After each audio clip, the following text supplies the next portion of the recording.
hands together to say thank you to them. Можно не останавливаться. Продолжайте аплодисменты. Михаил Гурбанов. And you can continue applauding. Нам про текущие Mikhail трубы. Gurbanov, a developer from Raiffeisenbank, will tell you a story of leaking pipes. Yes, guys, I'm happy to welcome you here at our third presentation. My name is Mikhail Gurbanov. I'm a development lead at Raiffeisenbank, and we're going to discuss leaking pipes, although we're going to speak about CI/CD pipelines, not water pipelines. Firstly, I'll cover what we think in our bank about CI/CD that can be transformed into the pipeline. Next, we'll discuss what we have done so far. I'll be giving you samples of code. I'm going to post it at GitHub, so feel free to copy it from there. And then we'll discuss how well it worked, if it worked, and then summarize. And I'll also give you some background. We have a community at our bank, a Python community, comprising about 1,000 people. There are plenty of teams, each of them wishing to come up with their microservices. The business has been developing, but there are too many microservices as well as teams, and each team is expected to invent a CI/CD bicycle because it's inseparable from microservices. We didn't like the situation. It would give us a lot of extra work. So we decided to come up with a shared pipeline to be used by all at our bank. So if you're facing a similar problem, or if you don't like your pipeline in full, feel free to copycat. It's for you. We'll be discussing a newer version of our pipeline. The previous one was discussed by Demis at PyCon 2022. If you're interested what journey we have completed so far, use this link. Now, what is CI/CD? I like one quotation, and I agree with it. CI/CD is not just a set of check marks in your pipeline. It's a set of heuristics, practices, and methods that allow us to deliver our code to business and users. And there are 4 rather than 2 methods. The first one is continuous integration. I'm sure you're well familiar with it. Also, there are small details. Continuous integration is about getting integrated with our code base as frequently as possible. For this, we should have smaller features to waste less time, to avoid conflicts, and to have everything cool. We deliver them, and that's great. But there is dark side of that as well, because there is still continuous isolation. Quite often, we silence it. What's the point? If in continuous integration, we get integrated as frequently as possible. With continuous isolation, we say there is a feature. We get isolated and stay with our version as long as possible. The question is, how long we're going to stay in this branch? It can be a week or 2 weeks, which gives rise to a problem, integration problem. We have quite a lot of pull requests, and we end up with such a steamer. You can see it as a happy one. However, in reality, it looks like as victim of a nuclear catastrophe. Is that? As you may understand, we don't like continuous isolation very much. We stand for continuous integration, and we added, nevertheless, continuous isolation to our pipeline. Let's go on. And the next comes CD, continuous delivery. What does it mean? If we have a code that we want to deliver somewhere, we can push a button, for example, deploy, and it will go. But it will be manual action. The main idea is that we can do it manually. But it has a sibling, which is continuous deployment, which does it automatically. If we have something integrated in the master branch, it was tested and scanned, then it will automatically be sent to some environments. we use continuous deployment for non-production environments because we have reporting that needs to be done manually. We would like to do continuous delivery as applied to the production environment. Okay, this is continuous delivery on production. We also have our workflow, which determines how we arrange branches in our project, which in turn determines the architecture of the pipeline. We have a lot of practices like this. Here are some of them. We use TBD. It's modified version to be more accurate. What's it about? The center of time-based development is the master or trunk, the main branch. And ideally, it should always be integral. I have such a branch and I want to control it. But internally, we can break it. It can become invalid at a certain point in time. For instance, our test failed, and that's okay. In our pipeline, we provided for none of such broken master branches to go to any environments. It's guaranteed. However, if we want a feature branch, if we want a feature, we will put in place a feature branch, short-living, with very few changes. It will save our time. We will have less merge conflicts, and it will take us faster. It's about continuous integration. Well, now we have a lot of features, and we need to release. Usually, we do that through branches. In our situation, we opted for tags. We find it more convenient, and only the functionality goes to our tag that has been well tested and scanned. And it goes on and on and on until our manager is 100% happy. Now let's experiment. We have our TBD, we can break the master, but we also have short-living branches. The diff of our feature branch is short to avoid conflicts. But due to this, our TTM is reduced. We deliver to the users fast, and we release with tags rather than branches. Okay, here we are at the most interesting part. So let's consider the content of our pipeline. And the first thing we have there is stages.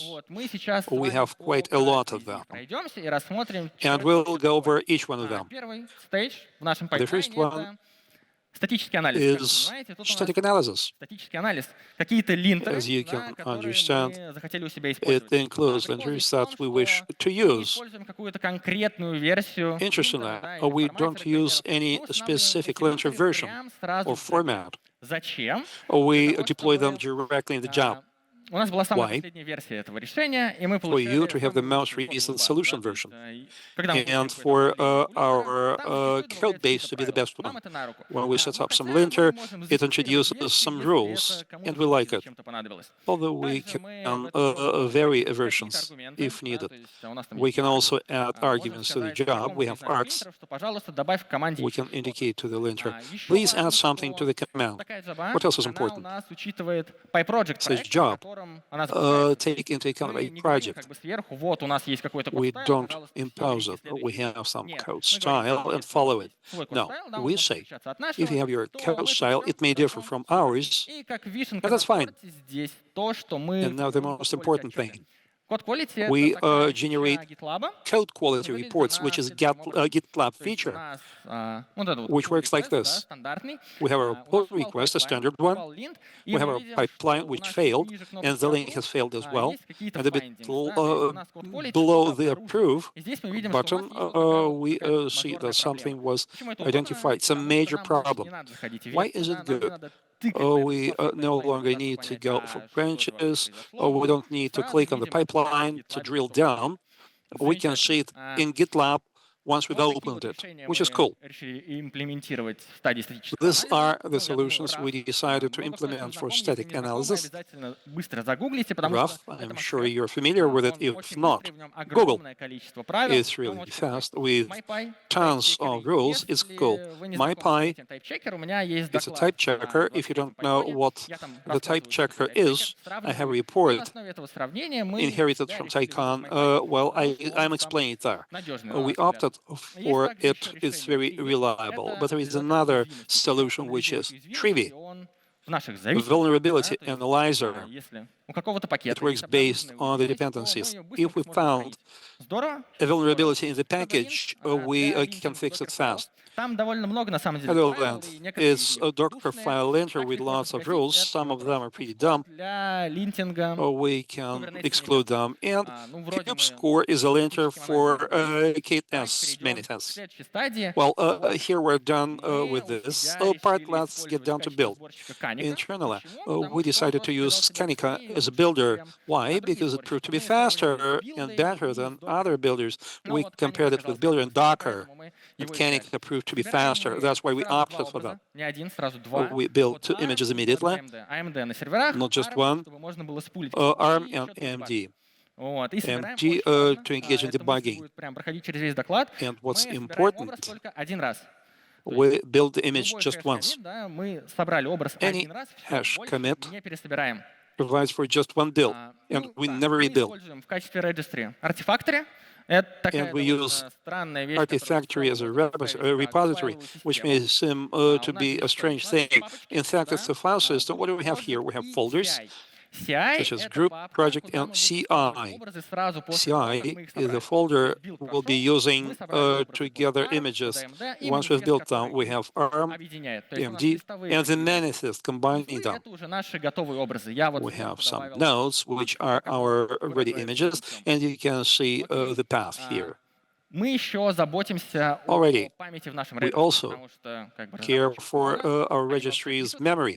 There are many developers, they code something, which means that our registry may be overflown. We don't like the situation, and we came up with a dedicated utility clearing these artifacts. Once a day, we delete it because we don't need it anymore. They are regular CI images, and we don't need them on a permanent basis. This utility is available to the community. If you need it, if you ask, we can provide you with such an image. Just contact us. The next stage is pretty interesting, in my opinion. It's testing. We have implemented 2 jobs. We can test with 2 jobs. The first one is simpler, and usually is good for unit testing. Why? We launch a command, PyTest. In this case, it's collects coverage and JUnit reports, and there are also parallel tests. This command is run on specific Docker image for units only. The disadvantage is that it's not good for integration testing. We don't know what to do with CD and so forth. We can do it in Runner, but the practice is like this. We also put in place another job, which is a bit more complex. It's not about using a simple Docker file. It's a mix, compose. We get all those queues and caches and databases that we need. Migration is also important. With migration, we'll have a ready setup that's run locally. We launch our tests in the Compose locally. And the same applies to our pipelines. The Compose again, therefore, replication rate is 1 by 1. We have our local result, and we can be sure that it will be the same in the pipelines. This is our Docker file. We have an application that will be running our command, the database, and all this is in order to achieve replicability of our tests and easy debugging as well. Once we've run our tests in the pipeline, it's not the end of the story. There is another funny thing that's called property. In fact, it's some meta information that we can add to any image, and later we'll be able to read it, to use it. Once we've passed testing, we can mark our image as property tested in order to avoid running the properties that has not been successfully tested. So if it's passed, we send it. Otherwise, we know about that. And the next stage is scanning. Let me demonstrate the scanner to you, how it looks in our pull request. We collect coverage in files. We have coverage, our coverage figure. It's well visible, and we also have summary test. We can open it, test summary. We can open it to view the complete list of tests. If it fails in the same test summary, we'll see a description of the error, and you will not need to go to the job. We also like badges, and with this coverage file, we can generate such a cool badge and deploy it. We like it very much. Now let's proceed to the next stage, which is scanning. Basically, there is not so much to explain here. Nevertheless, security is important. That's why we implemented jobs for this. We have check marks, Sonar, and app screener. If something is missing, our pipeline is expandable, we can write something additionally. Like with testing, we only want valid images to find themselves in the environment, so we only let them go after scanning. We mark them with a different property, which is scanned equaling true. Therefore, when we're done with scanning, we can enter the artifact, find our image, and at the bottom, you'll see two properties for it. It means that it has passed both testing and scanning, which means that it can be released. By the way, to image release, we have another stage, which is non-standard. I found anything similar in open sources. It looks pretty simple, although it's critical in the context of our pipeline. What's happening here? We just copy the image from one place to another. Why? Do you remember I told you about our build stage? I mentioned that we would only build once in order not to rebuild. We just copy our images. It yields us speed. We can do it much quicker. If it takes up to 2 minutes to build, copying only takes 5 seconds, which is much faster. And we also save space, because in the artifactor, what happens? We don't copy layers physically.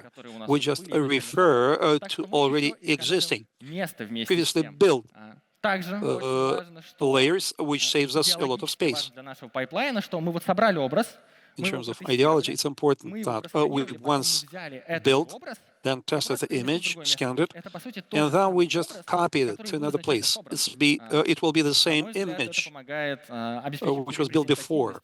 It helps us to maintain the representative nature of the image. You can find this JF in the Artifactory, which does not sound well. Yes, copying takes place here. If we switched it to the Docker, it would look like this. This is everything that we do. We tag the old image using a new name and push it somewhere. Great, you may ask. We have our type bug. Where to copy it?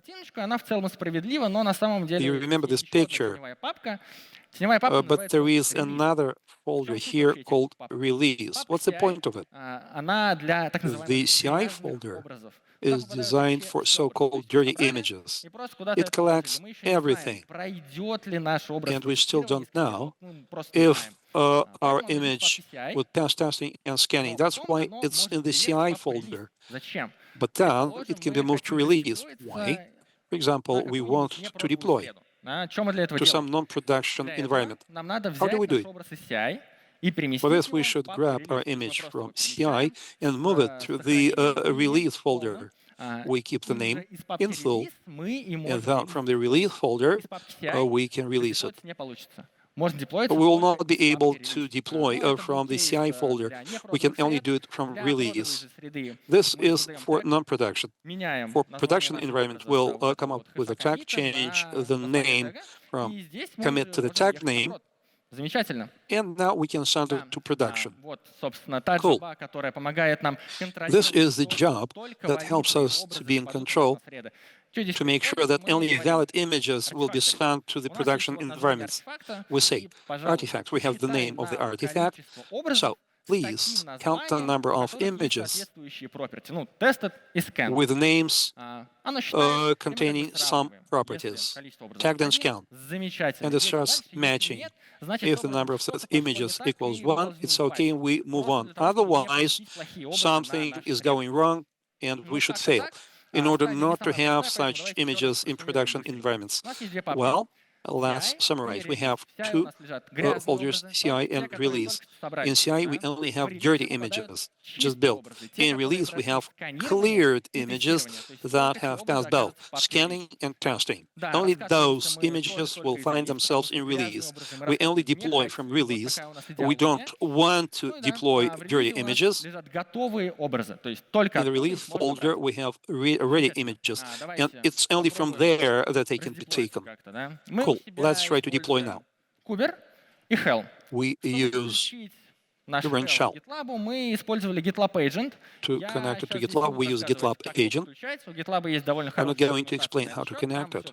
GitLab has great documentation for this. What's happening here? We are trying to retrieve some context, an entity that's required for Kubernetes to understand where we want to copy and what. We can define our dev context. This bracket is for devs. Otherwise, it looks virtually the same with just prefix being changed. We say, give us Kuber context dev. Otherwise, we say, give us general context.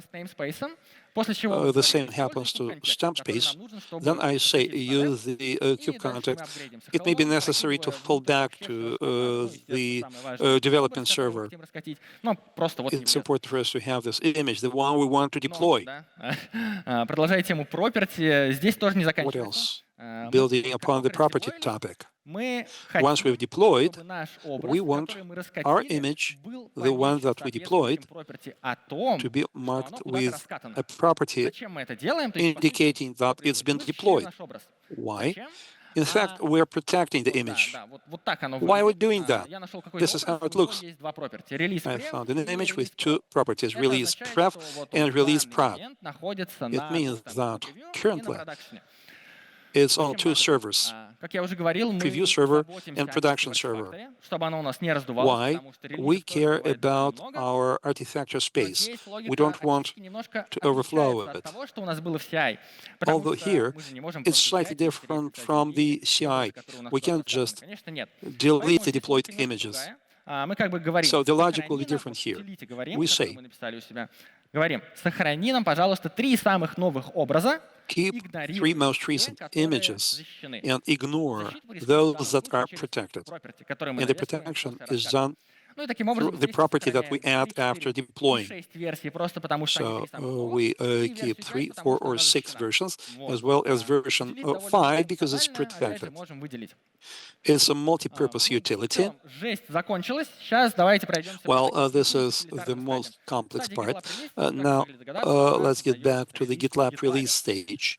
As you can understand, it creates a release in GitLab, which is only done after we have come up with tag.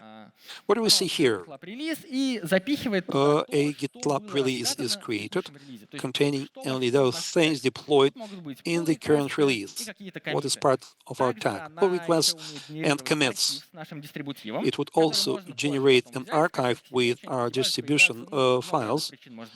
We may do debugging here as well. And we will also see version badges, which we can apply to our GitLab repository to make it more convenient. Finding them. We love badges, as I said. The utility is also available to the community. We have not allocated it yet. but we can do it on demand. The next stage is end-to-end. We love end-to-end tests. We have a testing team with their separate repository where they write their tests. The question is how to run something from a different repository in our pipeline. Of course, we can clone repositories right inside the pipeline.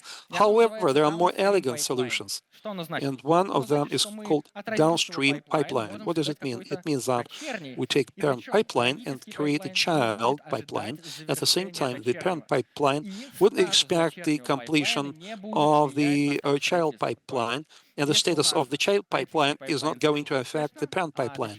If the parent pipeline is successful and the child pipeline failed, well, nevertheless, it will be continued the success. Why do we do that? We run our end-to-end tests. As I mentioned before, we have reporting. Once the tests have been launched, we generate a release report. Let's see how it can be done. We have our trigger section with projects. It's in this project that we put our repository link whose CI and CD would like to run. The testers have a repository.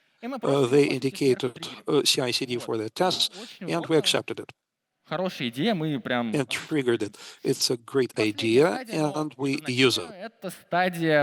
Last but not least, the publish stage. It only works for packages. Nothing supernatural here. We just git package, we set up interconnected packages to understand if the package is valid or not in the part of the dependency. If yes, we publish it, write it to the registry, and everyone is happy. But you can say, you promised that it will be easy to initiate and connect the pipeline. How come with so many jobs are we supposed to write this all on our own? We have thought about that as well and came up with presets. We have backend and frontend. We care for our developers, and we have it for our Python package, which is a file with jobs for a specific process. This is part of our backend preset with rough and other methods. We required quite a hefty file for this with a lot of jobs. I decided not to include it. You can find it in GitLab. We have determined the order, and this is what our user will receive. Exactly what you see. This is a specific example of connecting our pipeline to the service. The users gets a preset as an API, and they only need 7 lines to get it connected. Even 3 lines will be enough. Because we have defined test compose. But you will ask again, we have our preset. What does it yield us? I got connected. What's my catch? Let's use backend as an example. We have our pull request. We're going to consider a case with no isolation, just continuous integration. Everything happening here is a later running. Once you run your pull request, we only send linters, run linters, nothing else. However, if you like death and decomposition, you can also add isolation. And in this case, you will get something cumbersome like this. What do we have here? All the MyPy, Rust, image build, everything we needed. We're isolated. We've got our image, tested it, scanned it, released it, and we can deploy it in the continuous delivery node. We can do it manually. There is pull request. What's next? The next branch is intact master branch. And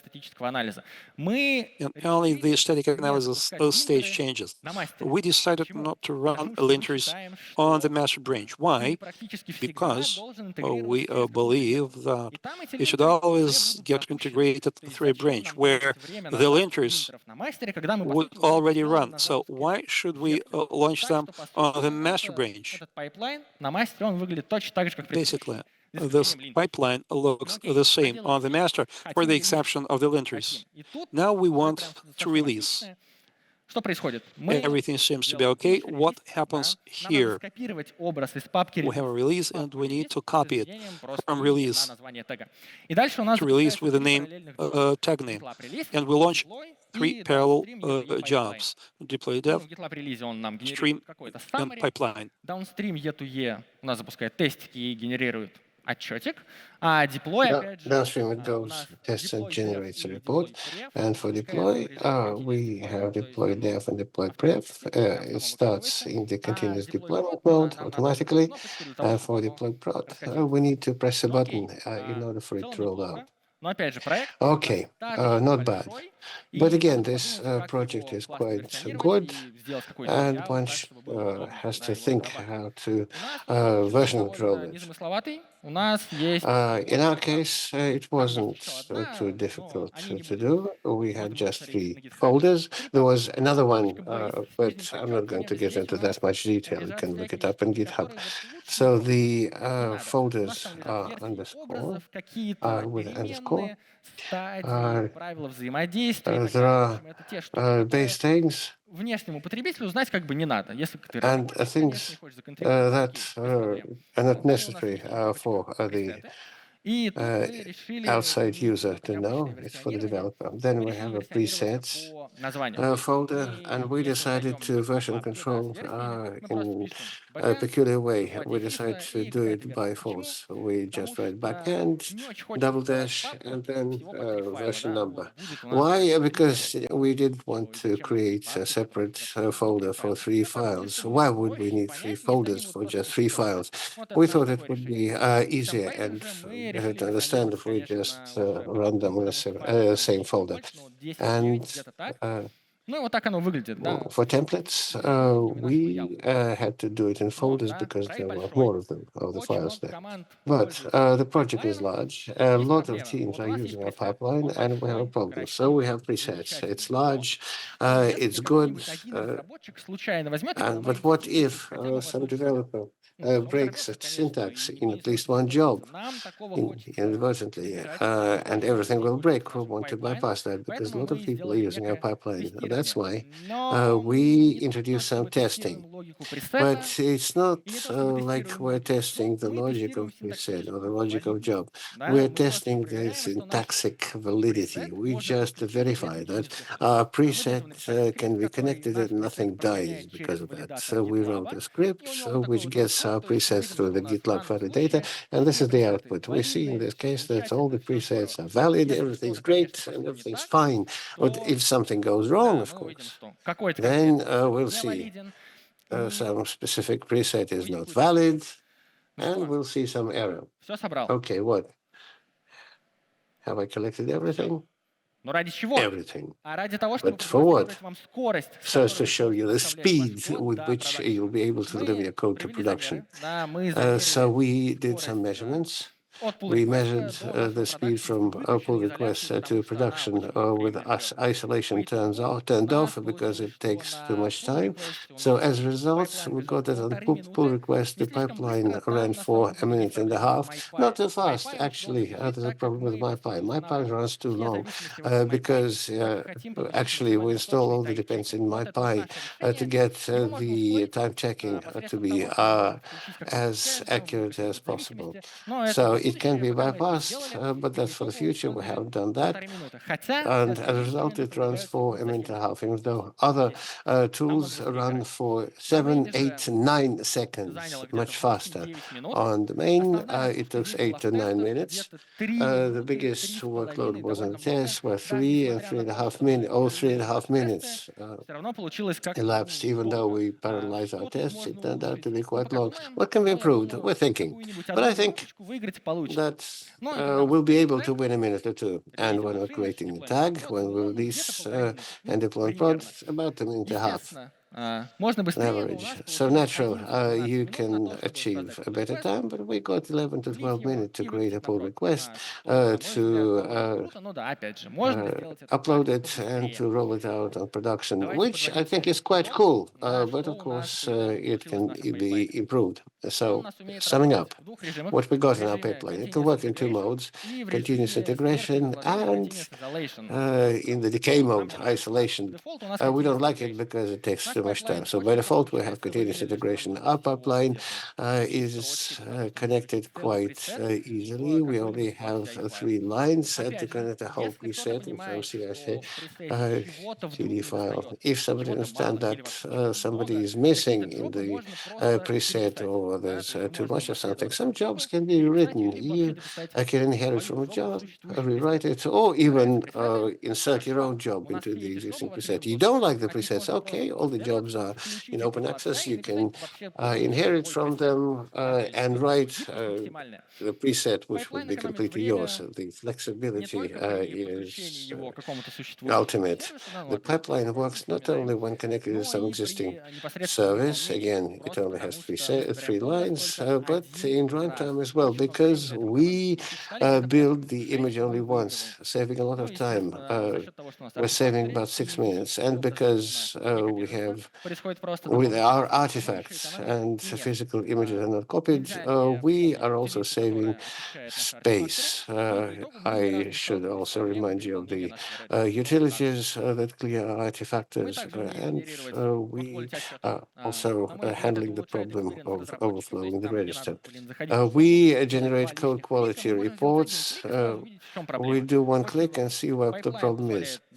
So the pipeline allows deploying quite fast. 11 to 12 minutes to production looks like not bad, but it can even be improved. As I said, only those images will get to our environment that has passed testing and scanning. Even if our master is broken, our environments will still be alive. In our opinion, this pipeline covers all the needs of the team, and if something is not covered, then let's remember this pipeline is a toolkit, and we can write almost anything else. It's easily expandable because we have versioning and clear layout. And now, this is you. Now you're charged with knowledge, and you can put to order everything in your system and get rid of all the leaks in our code. So this is the QR code, gets you to the pipeline. Thank you.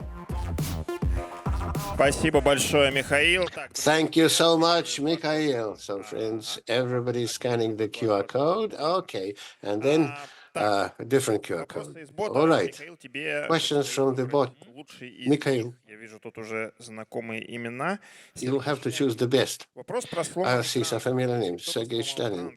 The question is about a broken trunk. If somebody broke the trunk and another developer took a branch of it, and then you'll see red test, who's going to fix it? And what happens if they have a broken, they have fixed the red test, but it's not understood? Yeah, it's a critical thing. So in our case, those who added a broken test will be fixing it. So basically, you fix the test, you have to fix it. You broke the test, you fix it. So this is the way it works. It's the person who broke who fixes. Okay, Nikita Ksovsky. Thank you. You, instead of Raf writing the job, but what's that analysis? MyPy, does it start depending on the project? Yes, we install all the dependencies in our project when starting the MyPy. So we get full statistical analysis. There's been a discussion here. We wanted to stop all these developments just to win time. We had an option like this. Actually, it's not altogether bad, but we decided to keep full live checking. Yes, we install the dependencies right in the execution of MyPy. And that's why we have the running time of 1.5 minutes. Otherwise, it would have been faster.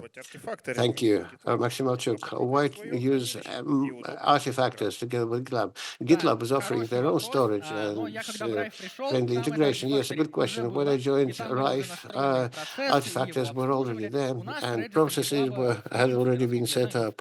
In our case, in the Python community, I haven't seen anyone using the GitLab artifactors. For us, it's more like